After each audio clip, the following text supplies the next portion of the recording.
अस्सलाम वालेकुम व्यूअर्स, कैसे हैं आप सब? उम्मीद है सब खैरियत से होंगे।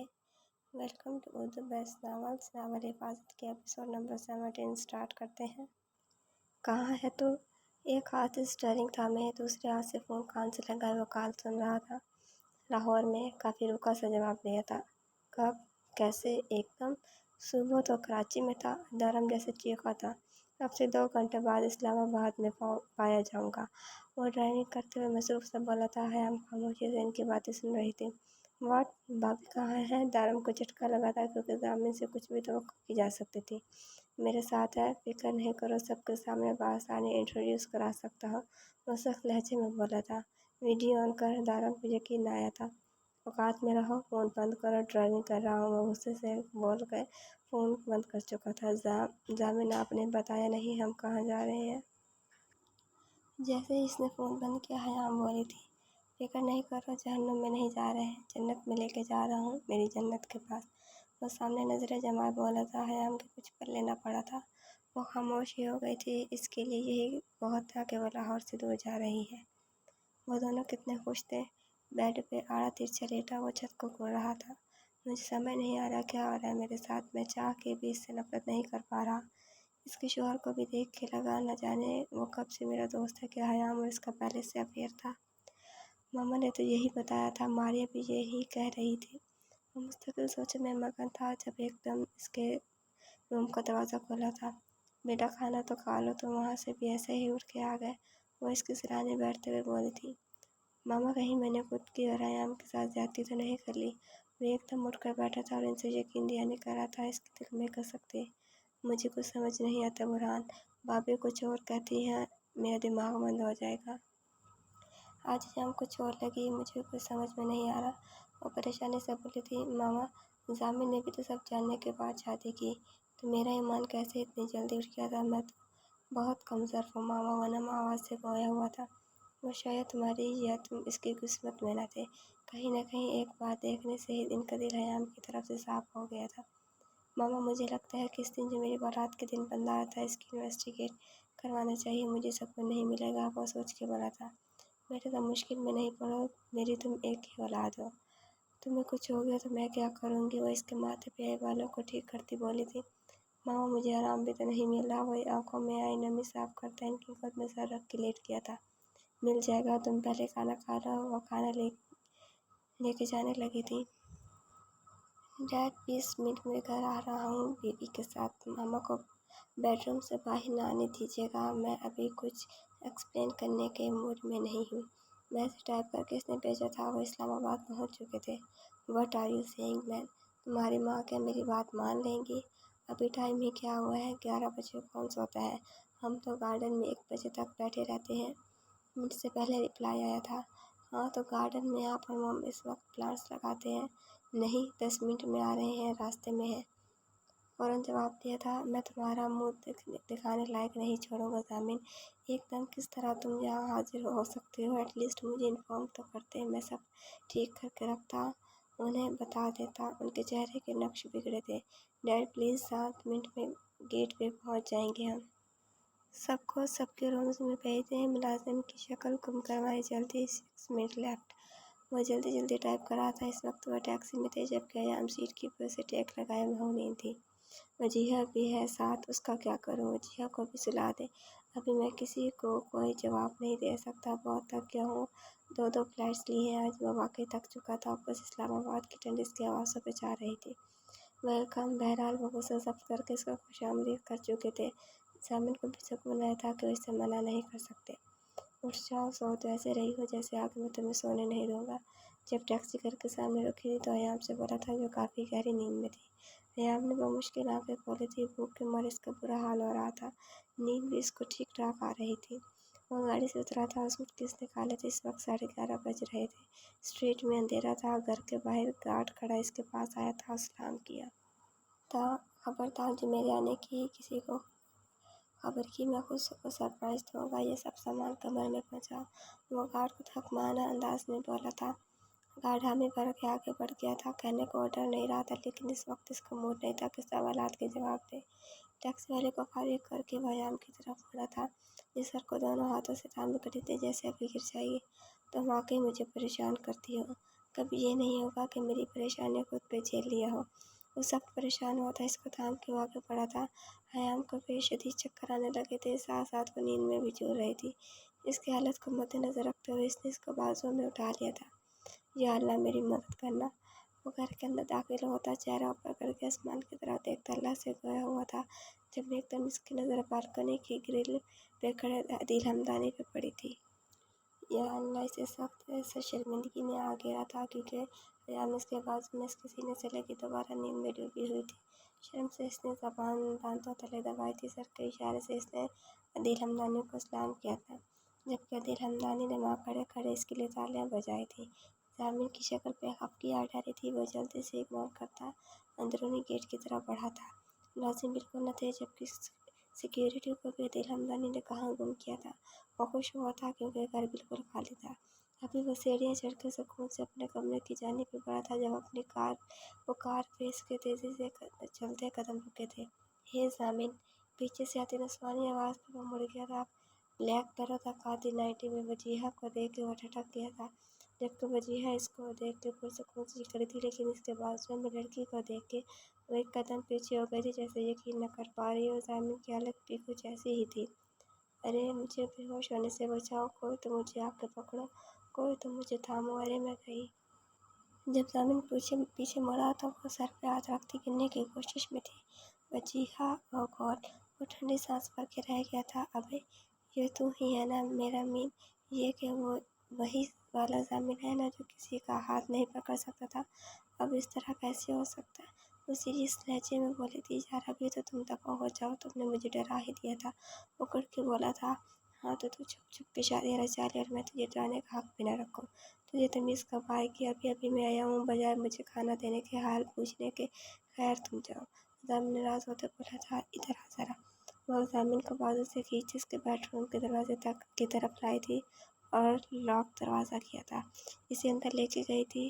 जामिन के कदम जैसे ही अंदर पड़े थे वो चौंक गया था, क्योंकि कमरा में बिल्कुल अंधेरा था, जबकि जलती हुई मोमबत्तियों से पूरा कमरा जगह जगह से रोशन था। ये सब क्या है वजीहा? जामिन ने कमरे में नज़र दौड़ा के पूछा था। तुम्हें लगा कि तुम्हारा ख्याल नहीं है मुझे? 4 मिनट के अंदर मैंने कैंडल लाइट से ये सजाया है, सिर्फ तुम्हारे लिए। मुस्कुरा के सीने पे हाथ बांध के बोली थी, और साथ ही स्विच बोर्ड पे बटन पुश करके कमरा रोशन कर चुकी थी। अच्छा सीन है भाई। असल चौका तब था जब बेड पे सुर्ख चादर बिछी हुई थी, जबकि कंबल भी सिल्वर कलर था। टेबल्स पे भी हर जगह फूल थे, जो वो शायद गार्डन से जल्दी जल्दी तोड़ के लाई थी। इसे जितना हो सका था वो अपनी तरफ से कर चुकी थी। हाँ, गोल्डन नाइट ना सही तो सिल्वर नाइट ही सही, वो बेबाकी से बोली थी। मतलब शर्म आया तुझे छू के बिना गुजरी? वो बैठ पे आंख को लिटाया था, इसकी तरफ दोबारा मुड़ा था। और भी थक चुका था, अब आराम करना चाहता था। तेरा अपने बारे में क्या ख्याल है? वो चहदो खुद बोली थी। हद कर रही हो यार। वो सोफे पे बैठ के शूज उतारने लगा था। अरे यार, गोल्डन आई तो तुमने सेलिब्रेट कर ली होगी। अब तुम अपने घर में पहली दफ़ा अपने बेडरूम में आ रहे हो, तो मेरा हक बनता है ना ये सब का। इसलिए सिल्वर नाइट अपनी ही लॉजिक लेके आई थी, जबकि जामिन के चेहरे के जाब ही उलझे थे। गोल्डन नाइट क्या एक गुड नाइट भी नहीं हो सकी? वो खपासा हुआ था। क्या इजाज़त हो तो तुम्हारी बीवी को देख लूँ? वो बेड पे सोई हुई आँख को फोकस करती बोली थी। पहले मेरे कपड़े निकालो। वो जूती उतार कर सोफे की पुश्त पे सर डाल कर बोला था, अब तो तुम्हारी बीवी है, इससे करवाया करो ये सब। वजीहा को गुस्सा आया था। लेकिन मेरी बीवी अभी सो रही है, वो आंखें मूंदता बोला था, जब इसने कपड़ से नाइट सूट निकाल के इसकी गोद में फेंका था और फिर बेड की तरफ कदम बढ़ा गई थी। अरे ये तो बहुत क्यूट है। वो इसके सर्दी से ठंडे पड़ते चेहरे को गौर से देखने के बाद जामिन से बोली थी। बहुत बेसाख्ता बोला था। कितने प्यारे चीक्स हैं इसके भी। जी बिल्कुल रेड। वो इसके बड़े बड़े सिर्फ बालों पे हाथ फेरती बोली थी, दूर हट जाओ, तंग नहीं करो इसे। उठ गई तो तुम्हें पकड़ के मारेगी। वहाँ के खोलता वजीहा से बोला था। एक किस कर लूँ? वो जामिन को देखते पूछने लगी थी। शर्म नहीं आती तुम्हें? वो दबी दबी आवाज़ में बोला था। किसी लड़की को थोड़ी करूँगी यार, इस बिल्ली को करूँगी। मेरी बीवी को फजूल नामों से नहीं पुकारो, इसका नाम मयाम है। इसे बिल्ली कहना बुरा लगा था। जाओ दफ़ा दूर, किसी हाल में खुश नहीं है। जितने मैंने और दारा में तुम्हारे राज पाल के रखे हुए हैं, अभी आंटी के पास जाऊँगी सीधा यहाँ से। वो चिड़ी थी। अच्छा कर लो, मैं आता हूँ, बाकी सुबह बात होगी। वो इजाज़त देकर ड्रेसिंग रूम की तरफ बढ़ गया था। जबकि वो इसके गालों को अपने लबों से छूकर कंफर्टर इस पर अच्छी तरह डालकर कमरे से बाहर चली गई थी। धर्म ने जिस तरह दिला आमदनी को सब बताया था तो इसे कैसे छुपा सकता था, जबकि वजिया का बड़ा पॉजिटिव सा रद्द-ए-अमल था। वो खुश थी। वो ड्रेसिंग रूम से चेंज करके वापस रूम में आया था। टेबल पर रखा खाना देख के वह खाने बैठ गया था। ये खाना भी वजिया ने ही रखा था। वह इन दोनों का शुरू से ही बहुत ख्याल रखती थी। चॉकलेट दूध का गिलास लेके वो बेड की तरफ आया था। इसे याद आ रहा था कि अयाम को इसने सुबह से कुछ खाते हुए नहीं देखा था। इसका ख्याल करते हुए गिलास इसकी साइड की टेबल पर रख के बेड के दूसरी साइड लेट गया था। लेटने के बाद इसने ठहर कर एक मैसेज किया था और सोने की कोशिश करने लगा था। अपने बिस्तर पे इतने महीनों बाद लेटते ही नींद इस पर फौरन मेहरबान हो गई थी। सुबह उसकी आँख मोबाइल की रिंगटोन से खुली थी। ये कोई पहली दफ़ा था। वह पहले उठ गई और आँखें खोलती हुई जगह पहचानने की कोशिश करने लगी थी। बिस्तर, तकिया, पूरा बेडरूम चेंज था, फिर भी वह मज़े से सोती रही थी। यूँ ही इसने अपने बराबर में ज़मीन को तलाशने की कोशिश की थी, जिसके पास ही उल्टा कंबल में लिपटा तकिए पे मुँह रखे बेखबर सो रहा था। इसके पूरे बाल माथे पे फैले हुए थे। इसकी जो हल्की पीड़ रहती थी वो बढ़ी हुई थी, जबकि चेहरे पे एक मुस्कुराहट यहाँ थी। इसे याद आया था कि जामिन ने सरसरी से इसे बताया था कि वो अपने घर इस्लामाबाद लेकर जा रहा है। आज पहली सुबह इसके घर थे। न जाने अब क्या होगा, क्या सबको मेरा बता दिया। वो बैठकर उनसे ठीक लगाती सोच रही थी। घड़ी में टाइम 11 बज रहे थे। जामिद का मोबाइल जब बज के बंद हो गया तब दोबारा बजा था। जामिद का मोबाइल अयाम उसके बीच में बेड पे ही पड़ा था। बेख्याली में ऐसे ही इसने मोबाइल पे नजर डाली थी जब मुस्तकिल कॉल्स आ रही थी, जबकि वो फोन से बेखबर नींद में था कि उठ के ही नहीं दे रहा था। डैड कॉलिंग लिखा देख के इसने वापस मोबाइल रख दिया था, लेकिन मोबाइल बंद होकर फिर बजने लगा था। तंग आकर इसने जामिद के कंधे पर बमुश्किल हाथ रखा था, उसे झंझोर डाला था। अगर मुझे उठाने की कोशिश की तो कसम मुझे अपनी कि तुम्हारी आज रात की नींद तुम पे हराम कर दूंगा। मैं नींद में ही करवट बदलता बोला था। आपकी कार आ रही है, वो पीछे होती बोली थी। क्या मेरी धमकी महज तुम्हें धमकी लगी है? वो अब और की आंखें खोल के गुस्से से बोला था, जबकि अयान नजरें चुरा गई थी, क्योंकि पहले तो कंबल में लिपटा था, लेकिन अब कंबल हटा के जब वो उठ के बैठा तो वो शर्टलेस था और बनियान में मौजूद था। जब वो कुछ न बोले तो इसे समझ आया था तकिए की साइड में रखी टी-शर्ट इसने लम्हे में पहनी थी और मोबाइल छीनने के अंदाज से इसके हाथ से लिया था। जी डैड, गुड मॉर्निंग, वो फोन कान से लगाता बोला था, जबकि नजरें इसके यहाँ पे थी। नीचे तशरीफ ले आओ, तुम्हारी माँ तुम्हारे कमरे में मुलाजिम भेज रही है सफाई के लिए। वो टाइम का इसे एहसास कराते बोले थे। कमिंग डैड, नाश्ता लगवाएं आप? वो फ़ोन बंद करके रख चुका था। जब मुझसे पहले उठ चुकी थी तो बात लेकर तैयार हो जाती। अब एक बात में तुम पहले नहाओगी या मैं? कहाँ होती है अक्ल तुम्हारी? कितने लेट हो गए हम? वो इस पे तेज धारा था। तंग आ गया हूँ मैं। बेड से उठते स्लीपर पहनता वो गुस्से से बोला था। तुम्हें सिखाते सिखाते ही मेरी सारी एनर्जी और उम्र निकल जाएगी। वो इसकी उम्र पे चोट करता बोला था। उम्र इसकी हरकतें भी कुछ ऐसी थी कि वो खुद ब खुद कभी खार खाने लगता था। वार्डरोब से कपड़े निकाल के वो बाथरूम की तरफ चलेगा था। 5 मिनट में वो तेजी से बात लेकर बाहर निकला था। नजर फिर इस पे पड़ी तो इसको रोते देख के अज़ामिन को शदीद तप चढ़ी थी। यहाँ मेरे सब्र का इम्तिहान मत लिया करो। जब सब्र का पैमाना लबरेज हुआ इस दिन फिर तुम्हें आज़ादी नहीं मिलेगी। वह इसके कपड़े सूटकेस से निकालता बेड पे फेंकता गुस्से से बोला था। बात बात पे इसका रोना इसे दिलाता था, जबकि खुद का रवैये से नजर बिल्कुल नहीं आता था। अस्सलाम वालेकुम मामा। नाश्ते का टाइम तो निकल चुका था तो वो इनके कमरे में ही आ गया था। जामिन, मेरा बेटा, वो जो नाश्ते से फारिग होकर रूम में आई थी, एकदम इसकी आवाज़ सुन के चौंक सी गई थी और जामिन के पहले बाजों में आ गई थी। एकदम कैसे कैसे आए? बनम आंखों से बोली थी। आपको सरप्राइज़ देना चाहता था, आपके बुलाने से पहले आ गया। इनका माथा चूमता वो मोहब्बत से बोला था। तभी तुम्हारे डैड ऑफिस नहीं गए, आज सोफे पे बैठे। दिलमदानी को देख के वो खफा अंदाज में बोली थी। इन्हें मैंने मना किया था न बताने को। आप तो इन्हें खा जाने वाली नज़रों से ना देखे। वो इन्हें टोकता बोला था। मैं नाश्ता लगवाती हूँ अपने बेटे के लिए। वो एकदम साड़ी का पल्लू संभालती बोली थी। नहीं मॉम, नाश्ता बाद में। वो इन्हें लेकर बेड पे बैठ गया था। कितना कमज़ोर हो गए हो तुम, खाना नहीं खाते? इतना मोटा हो रहा हूँ आपको तो मैं हमेशा कमज़ोर ही लगता हूँ। अब क्या चाहते हैं कि आप स्मार्ट ना रहूँ? वास्ता बोला था। कोई मोटे नहीं हो रहे, बिल्कुल स्मार्ट ही, बल्कि कमज़ोर ही लग रहे हो। इसका चेहरा देखती बोली थी। अगर अपनी बहू को देख लें तो आप इसको सूखा तिनका बोलेंगी भी। वो अचानक बोला था। क्या औल पौल बक रहे हो? तुम्हारी बीवी तुम्हारी तरह ही होगी ना? बहुत बुरी लगती है मुझे ऐसे ज़्यादा स्मार्ट लड़कियाँ। वो मुँह बना के बोले थी। Mom, I am sorry. वो इनके सामने घुटनों के बल बैठा था। ब्लू जीन्स पे शर्ट पहने अपनी सेहरंगेज़ शख्सियत इनके सामने बैठा था। मॉम माफ़ कर दो मुझे, मैंने आपको बगैर बताए शादी कर ली। वो बहुत सीधी बात करने का आदी था। तुम क्या कह रहे हो बेटा? जब तानिया बेगम बैठने से उठ गई तो आदिल हमदानी सोफे से उठ कर इन दोनों के पास आए थे। मामा मैं ठीक कह रहा हूँ, इनके सामने से उठता बोला था। अतीत जी क्या कह रहे हैं? वो कफी से आदिल हमदानी को देखते बोली थी। यार आप आराम से बेटी की बात तो सुनो। इनके कंधों से थामते प्यार से बोले थे। किस तरह इन्हें मनाना है वो जानते थे। मामा वो बहुत अच्छी है, बहुत प्यारी है, आपके बेटे से बहुत ज़्यादा प्यारी और मासूम बेज़रा है। आप इससे मिलेंगी और प्यार भी करेंगी। मैंने कहा थामते बोला था मुझे क्या करना है इसकी खूबसूरती का, जब वो मेरे बेटे को इस कदम उठाने पर मजबूर कर सकती है कि वो माँ बाप से छिपकर शादी कर ले। न जाने कैसी लड़की। तुम इतने बड़े कब से हो? कर बहुत तेज आवाज़ में गुस्से से बोली थी। मामा आप गलत समझ रही हैं, ऐसा नहीं है। इसे अच्छा न लगा था कि जाम के लिए वैसा बोले। ऐसी लड़कियों को ऐसा ही बोला जाता है, इस वजह से तुम यहाँ नहीं आ रहे थे। कब से तुमने हमसे ये सब छुपा के रखा है? बाबा समझाए ना मॉम को। वैसी नहीं है मॉम, जैसे चीखा था। जाओ यहाँ से। जामिन इसकी माँ इससे ज़्यादा तेज़ आवाज़ में चिल्लाई थी। तुम बहू को लेकर आओ बेटा और आप। तानिया खामोश हो जाए। अदील हमदानी को सब हालात बुरे लगे तो वो बोल उठे। तानिया बेगम को आगे दिखाते वो सख्ती से बोले थे। मामा इस बार ये सब अचानक हुआ था, मैं आपकी फीलिंग्स को हर्ट नहीं कर सकता था। मैंने दामद से बोला था। जामिन हद कर रही हो तुम मेरी इकलौती बेटी हो। तुम किसी भी ऐसी वैसी उल्टी सीधी लड़की से शादी करोगे और मैं हर्ट नहीं होंगी क्या? मैं चेहरा गुस्से से फेरती बोली थी। तुम्हें समझ नहीं आ रहा जामिन मैंने क्या कहा? अदील हमदानी से आंखें दिखाते बोले थे। इनकी आंखों के इशारों से वो कमरे से बाहर किया था। आने से पहले वो कमरे के बाहर अयाम को छोड़कर खुद अंदर गया था कि मामला जज करके वो इसे बुला लेगा। लेकिन अयाम अपनी इज्जत में मजीद लफ्ज़ सुन के धुआं हो रही थी। हर जगह इसे ऐसी वैसी के ही लकब मिल रहे थे। इसका खूबसूरत चेहरा आंसुओं से भीग चुका था। आंखें और नाक सुर्ख हो रही थी। चलो इसका ठंडा हाथ थाम कर वो इसे नजरें चुरा कर बोला था। लेकिन अयाम के कदम उठने से इनकारी थे। यार चलो। वो परेशान था पहले ही, और अब वो जब मना कर रही थी तो वो तेजी से बोला था। आप ऐसे बेटे को मायूस करेंगी तो वो नाराज़ हो जाएगा। हो सकता है कि बागी हो जाए। आपसे माफ़ी मांग रहा है, इसका मतलब है कि वो शर्मिंदा है।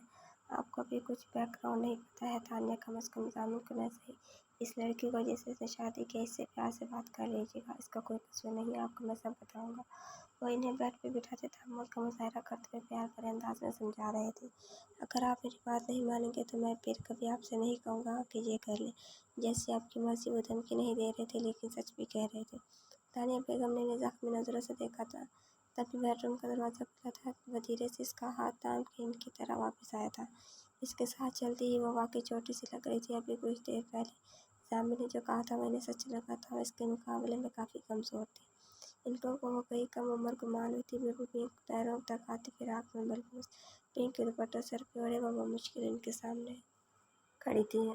अस्सलाम वालेकुम। वो जी भर के कन्फ्यूज़ हुई थी कि इसकी ज़बान से अल्फाज तक अदा हो रहे थे। इन दोनों को काफ़ी घबराई हुई लगी थी। अदील हमदानी तानिया बेगम से ज़रा दूर बैठे के अपने और तानिया बेगम के बीच जगह बना के इसके लिए बैठने की जगह बनाई थी। वालेकुम अस्सलाम। वो काफ़ी गर्मजोशी से बोले थे और मुस्कुराए थे। आओ बेटा। वो इशारा करते बोलते। वो जामिन को देखने लगी थी। तब जामिन ने इसे वहाँ बैठने को कहा था। खुद कारपेट पे पंजों के बल माँ के सामने बैठ गया था। मामा सॉरी ना। वो इसकी तरफ देख भी नहीं रही थी। नाम क्या है आपका? वो इतनी सख्ती से बोली थी कि वो एकदम डर की उठी थी और वहाँ से हटी थी कि बदबख्ती ने साथ चौंक गए थे। हर्ट हो जाती हैं जल्दी। मामा आप सारी टाँट मेरे लिए बचा के रखती से कुछ नहीं कहें प्लीज़। वो इल्तिजाई लहजे में बोला था। देख लिया आपने 2 दिन की आई हुई लड़की के लिए कितनी वजाहतें दे रहा है।